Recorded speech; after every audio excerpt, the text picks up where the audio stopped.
हुजूर के पास ना 10 दिनार थे। हजरत अब्दुल्ला इब्न उमर कहते हैं नबी करीम अलैहिस्सलाम के पास ना 10 दिनार थे। वैसे तो कायनात ही मेरे नबी की मुट्ठी में है, लेकिन ज़ाहिरी तौर पर 10 दिनार थे।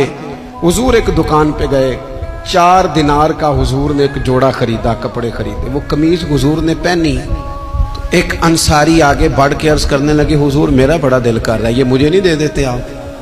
तो हुजूर खुश हो गए। ये मेरे महबूब का दरवाज़ा है कि जब कोई मांगता है तो हुजूर खुश हो जाते हैं। नबी करीम से मांगा, हुजूर खुश हो गए और महबूब ने वो कुर्ता, वो कपड़े उतार के उस अंसारी को अता कर दिए और 4 दिनार के और खरीद लिए, बाकी बचे 2 दिनार। नबी करीम वो लेके निकले, रुखसत हुए घर जाने के लिए, तो रास्ते में खातून को रोते हुए देखा। हुजूर रुक गए, फरमाया क्यों रो रही हो? अर्ज करने लगी, या रसूल अल्लाह मैं फलां आदमी की कनीज हूँ, नौकरानी हूँ, उसने आटा लेने भेजा था 2 दिनार का, वो 2 दिनार गुम हो गए। हुजूर ने 2 दिनार उसे अता कर दिए। वो दिए तो वो फिर रो रही थी। फरमाया अब क्यों रोती हो? कहने लगी, या रसूल अल्लाह डरती हूँ देर बड़ी हो गई या मार ही ना पड़े। तो हुजूर ने फरमाया चल ना, मैं तेरे साथ चलता हूँ। हुजूर उनके घर गए, वो अहले ईमान का घर था जिनकी वो कनीज थी। जाके कहा अस्सलामु अलैकुम, अंदर से जवाब ही नहीं आया। फिर फरमाया अस्सलामु अलैकुम, कोई जवाब ही नहीं आया। महबूब का तरीका मुबारक था 3 दफा दस्तक, फिर वापसी। तीसरी दफा कहा अस्सलामु अलैकुम, तो वो सारे बोल पड़े वालेकुम अस्सलाम या रसूल अल्लाह। तो हुजूर फरमाने लगे मैंने पहले भी 2 दफा सलाम लिया, बोला कोई नहीं।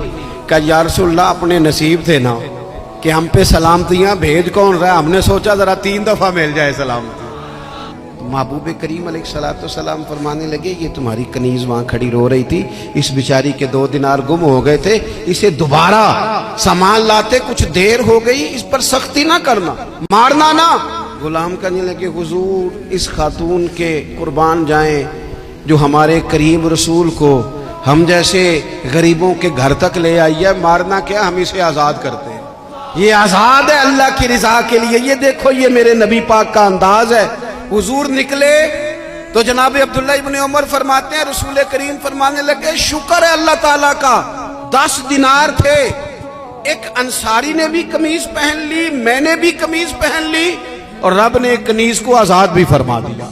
ये अंदाज हमें नबी करीम ने दिया है कि हम अपने दौलतों में, अल्लाह की अताओं में गुरबा को, करीबियों को, रिश्तेदारों को, बहन भाइयों को थोड़ा शरीक कर लें, ताकि वो जो आसूदगी अल्लाह ने हमें दी है उसमें से दूसरों को भी कुछ नफा मिले।